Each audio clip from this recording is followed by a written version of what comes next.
একবার এক জঙ্গলে কাক ও টুনির মধ্যে বন্ধুত্ব হয়ে যায়। টুনি ছিল খুবই সহজ সরল আর ভালো মনের পাখি। সে কাককে নিজের খুবই আপন ভেবে ওর খাবার ওকে খাওয়াতো, ওর সঙ্গে গল্প করত, এমনকি কোনো ভালো পোশাক হলেও কাককে এনে দিত। কাকও টুনির সঙ্গে খুব ভালোভাবেই চলতো। একদিন কাক আর টুনি ডালে বসেছিল। তখন কাক এসে টুনিকে বলে, এই যে টুনি, কি করছো? চলো একটু ঘুরে আসি। সারাক্ষণ ডালে বসে থাকলে চলবে? একটু প্রকৃতিটা দেখতে হবে তো। ঠিক আছে কাক ভাই, চলো, আমিও তোমার সঙ্গে ঘুরতে যাই। তুমি তো আমার এই জঙ্গলে একমাত্র বন্ধু, তোমাকে আমার খুবই ভালো লাগে। বুঝি না তবুও জঙ্গলের অন্যান্য পাখিরা কেন তোমাকে পছন্দ করে না? আসলে ওরা আমাকে পছন্দ করে না কারণ ওরা অন্যের ভালো দেখতে পারে না। তোমার সঙ্গে যে আমার এত ভালো বন্ধুত্ব হয়েছে এটা তো ওরা সহ্য করতে পারে না। তা টুনি, চলো চলো আমরা একটু ঘুরে আসি কোথাও থেকে। তারপর টুনি ও কাক জঙ্গলে উড়তে থাকে। উড়তে উড়তে ওরা একটা কৃষকের বাড়ির সামনে গিয়ে পৌঁছায়। কৃষক তার বাড়ির উঠোনে অনেকগুলো লাল মরিচ শুকোতে দিয়েছিল। টুনি, ওই যে লাল মরিচ দেখছো, শোনো, এই লাল মরিচ খাওয়ার একটা প্রতিযোগিতা হয়ে যাক। অনেকদিন কোনো প্রতিযোগিতা হয় না। যে বেশি মরিচ খেতে পারবে তাকে একটা পুরস্কার দেওয়া হবে। কি পুরস্কার কাক ভাই? শোনো, যে আগে সব মরিচ খেয়ে ফেলতে পারবে, অর্থাৎ বেশি মরিচ খাবে, সে অন্যকে খেয়ে নেবে। যে হারবে তার হবে মৃত্যু। কাক ভাই, তুমিও না ভারী মজা করতে পারো। সে দেখা যাবে ক্ষণ কে কাকে খায়।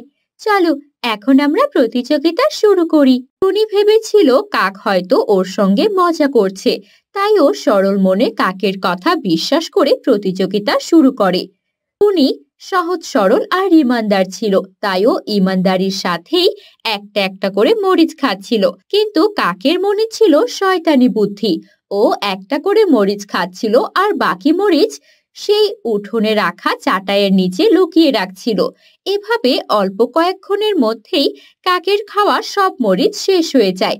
অন্যদিকে টুনি হেরে যায়। টুনি, তুমি তো আমার কাছে হেরে গেলে।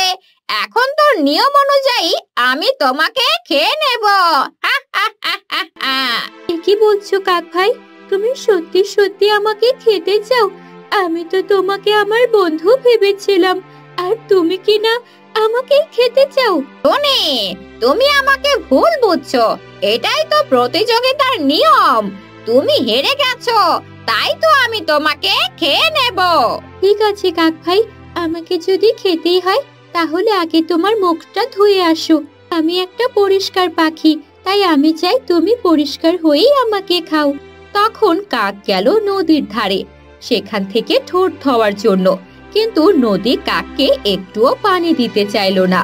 নদী বলল, না কাক, তুমি একটা নোংরা পাখি, তোমার ঠোঁট দিয়ে তুমি অনেক আবর্জনা খাও। তাই তুমি মাটির একটা হাঁড়ি নিয়ে আসো, তারপর সেই পানিতে মুখ ধুয়ো। কাক তখন গেল কুমোরের কাছে মাটির হাঁড়ি নিতে, কিন্তু কুমোর বলল তার কাছে মাটি নেই। যখন কাক গেল মাটি নিতে, মাটিও কাককে মানা করে দিল। বলল অমন একটা নোংরা পাখিকে সে মাটি দেবে না, তবে সে যদি কোদাল আনতে পারে তবে সে মাটি খুঁড়ে নিতে পারে। তারপর সে গেল কামারের কাছে কোদাল আনার জন্য। আমার ছিল বনের তোতা পাখি। তোতা পাখি তখন কাককে বলল, না ভাই না, আমি তোমাকে কোনোভাবেই কোদাল দেব না। তুমি যদি আমাকে আগুন এনে দিতে পারো তবে আমি তোমাকে কোদাল বানিয়ে দিতে পারি। আমার কাছে আসলে আগুন নেই এখন। তখন কাক আগুন আনার জন্য গেল বনের ধনী পাখি ঈগলের কাছে। তারপর ঈগল বলল, আমি তো তোমাকে আগুন দিতে পারি, কিন্তু তুমি আগুন নিবে কোথায়? এই নাও, আমি তোমাকে এই শুকনো পাতার মধ্যে আগুনটা ধরিয়ে দিচ্ছি, তবে সাবধান, আগুন আবার তোমার শরীরে না লেগে যায়। কাক ছোট টুনিকে খাওয়ার জন্য এতটাই পাগল ছিল, সে আর এই ব্যাপারে খেয়ালই করে না। শুকনো পাতায় আগুন নিয়ে সে যখন উড়তে থাকে, তার পুরো শরীরে আগুন লেগে যায়, আর সেই আগুনে পুড়েই মারা যায় শয়তান কাক। এভাবেই দুষ্ট কাক তার খারাপ কাজে শাস্তি পেয়ে যায়, আর টুনিও সেবারের মতো বেঁচে যায়। এই জন্যই বন্ধুত্ব করার আগে সে কেমন তার স্বভাব প্রকৃতি জেনে তারপরে বন্ধুত্ব করা উচিত।